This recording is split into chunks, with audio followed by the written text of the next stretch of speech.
गत 1.5 वर्ष से For the last 1.5 years, पूरा विश्व the world 100 has साल में been आई grappling सबसे with बड़ी the worst pandemic महामारी का it has सामना seen कर in रहा है। 100 years.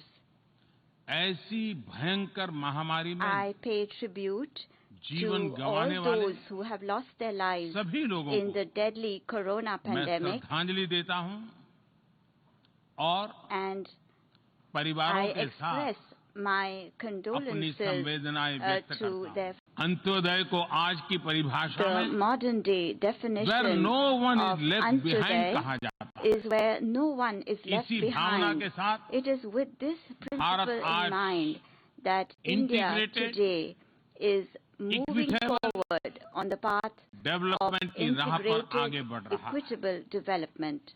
Vikas Our priority is सर्वसमावेशी हो, that development should be all-inclusive, सर्वस्पर्शी हो, all-pervasive, सर्वव्यापी हो, universal, सर्वपोषक and हो। one that nurtures all. यही हमारी प्राथमिकता है। बीते 7 वर्षों में During the last 7 years, Bharat में India has 43 brought crore over से ज्यादा लोगों को 430 million people बैंकिंग who व्यवस्था were से जोड़ा previously गया है, unbanked into जो the अब banking तक system. इससे वंचित थे। आज Today, 36 over करोड़ से अधिक ऐसे लोगों को भी 360 million people बीमा सुरक्षा who कवच मिला है, earlier could not पहले even imagine इस बारे में this सोच was भी नहीं सकते। possible, now have insurance 50 coverage as crore से security ज्यादा लोगों को by giving over 500 मुफ्त इलाज million की people सुविधा देकर the facility of free Bharat ने treatment in hospitals. उन्हें quality India health has service से given them जोड़ा। access to quality health Bharat services ने 3 करोड़ by पक्के घर building बनाकर 30 million. तो प्रधानमंत्री के इस भाषण पर मेरे साथ बात करने के लिए इस वक्त एक अच्छा खासा बड़ा पैनल मौजूद है, जो कि आपको विश्लेषण के जरिए बताएगा, समझाएगा कि वाकई इसके मायने क्या निकलते हैं और प्रधानमंत्री ने जो कहा वो किस तरीके का संकेत देगा। मेरे साथ इस वक्त कर्नल रिटायर्ड तेज टिक्कू साहब हैं, रक्षा विशेषज्ञ हैं, उनके साथ साथ मुकेश कौशिक साहब हैं, सीनियर जर्नलिस्ट हैं, और साथ ही साथ राजीव नयन जी हैं। मैं उनसे समझने की कोशिश करूंगा, लेकिन टिक्कू साहब, सबसे पहले इंपॉर्टेंट पॉइंट ये हो जाता है कि अफगानिस्तान को लेकर के सीधे सीधे उन्होंने 2 बातें जो कही, और वो 2 देशों के लिए थी, एक पाकिस्तान के लिए भी और दूसरी चीन के लिए भी।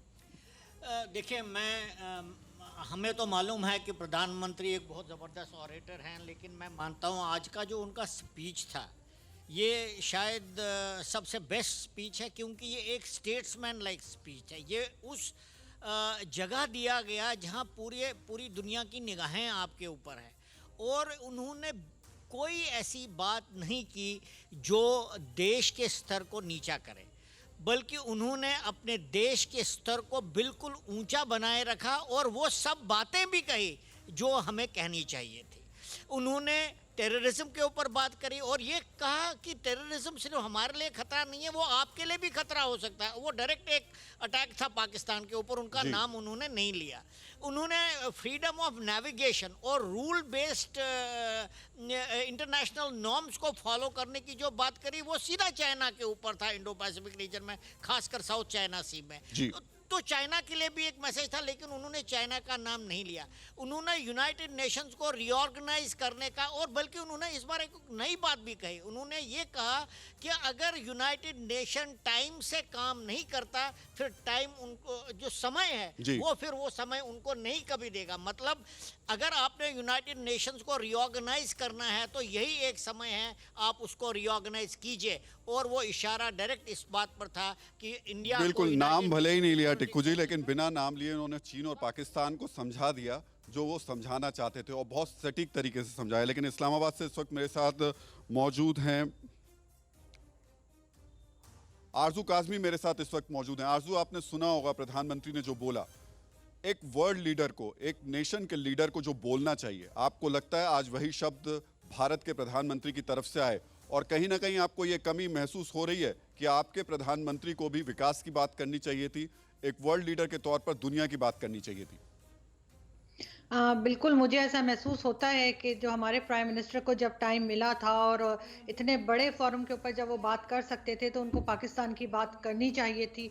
उनको इकोनॉमी की बात करनी चाहिए थी, उनको एजुकेशन, हेल्थ सेक्टर जैसे कि सभी बात कर रहे हैं कोरोना की और किस तरह से वैक्सीन के बारे में बात हो रही है, तो ये सब बातें उन्हें करनी चाहिए थी। बहुत अच्छा मौका था जो उन्होंने गंवा दिया और ऐसा नहीं होना चाहिए था, लेकिन अनफॉर्चुनेटली 2 साल पहले वो ये बात कर चुके थे कश्मीर की भी और बाकी भी, तो मुझे नहीं लगता कि अभी दोबारा उसको रिपीट करने की ज़रूरत थी। और इस बात को पाकिस्तान में पसंद नहीं किया जा रहा। बहुत ज़्यादा लोग ऐसे हैं जो उनकी इस स्पीच को पसंद नहीं कर रहे और क्रिटिसाइज कर रहे हैं और जी। उनका कहना है कि उनको जो है वो बिल्कुल एजुकेशन पे बात करनी चाहिए थी, इकोनॉमी पे बात करनी चाहिए थी और पाकिस्तान को आगे कैसे लेके जाना है, किस तरह से प्रोग्रेसिव बनाना है, उस तरह की बात उन्हें करनी चाहिए थी जो उन्होंने मिस कर दिया।